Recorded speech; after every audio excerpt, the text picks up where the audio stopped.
డెఫినెట్గా చెప్తున్నా విషయం చెప్తున్నా. ఇప్పుడు పొలిటికల్ ఇది చాలా తప్పుడు.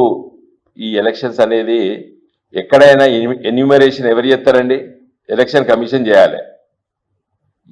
ఇప్పుడు ఏమైతే ఎన్యూమరేషన్ మొత్తం నువ్వు వెబ్సైట్ పెట్టేస్తే అంటే ఇప్పుడు క్యాండిడేట్ పోటీ చేస్తా అనుకున్నాడు పోయి ఓట్లు నమోదు చేయించాడు. అసలు నా ప్రకారంగా ఈ ఎమ్మెల్సీ ఎన్నికల ప్రక్రియ లోపటనే చాలా తప్పిదనాలనే బ్రిటిష్ పాలకులు పెట్టిందే ఇంకా కంటిన్యూ అవుతారు. కాబట్టి దీనిపైన మా పార్టీకి అభిప్రాయం ఉంది. సరే, పోటీ చేసినప్పుడు చేస్తాం, పోటీ చేయనప్పుడు చేయలేదు. ఇదివరకు కూడా ఒకసారి పోటీ చేసినాం, ఒకసారి పోటీ చేయలేదు. సరే, ఇది మా ప్రకారంగా దీన్ని డెఫినెట్గా మన పార్లమెంట్ ఎన్నికల్లో, అసెంబ్లీ ఎన్నికల్లో ఓడిపోయినాం. కొంత నిరాశ నిస్పృహలో ఉన్నాం. మేము ఓటర్ నమోదు కార్యక్రమంలో పాల్గొనలేదు. ఉన్న విషయాలు చెప్తున్నా, దీని మొహమాటం లేకుండా.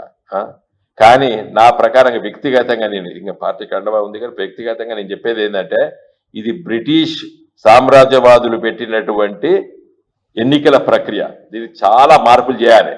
ఒక గ్రాడ్యుయేట్ ఉంటాడు, టీచర్ ఉంటాడు, అతనికి 2 ఓట్లు ఉన్నాయి. అదే రోజు పోయి టీచర్కి వస్తాడు, అదే రోజు పోయి గ్రాడ్యుయేట్కి ఇస్తాడు. మరి నాలాంటాడు ఇక్కడ ఎవరన్నా టీచర్లు ఎవరు లేవు, మరి మేము ఎవరు లేవు. మా కళ్యాణ్ అంటాడు మా వకీలకు కూడా ఒక ఎమ్మెల్సీ కావాలంటాడు, న్యాయవాదులకి. మా డాక్టర్ బిఎన్ రావు ఉన్నాడు, మా డాక్టర్లకు ఒక ఎమ్మెల్సీ కావాలంటాడు. కాబట్టి దీనిపైన పెద్ద చర్చ పెట్టాలి. దీన్ని తీవ్రంగా ఖండిస్తున్నాం మేము. లోపక ఎలాంటి ఒప్పందాలు లేవు, ఏం లేవు. మీకు ఎన్నికలు వచ్చేసరికి అటు కాంగ్రెస్, బీజేపీ అభ్యర్థులు ఇద్దరు ఓడిపోతారు.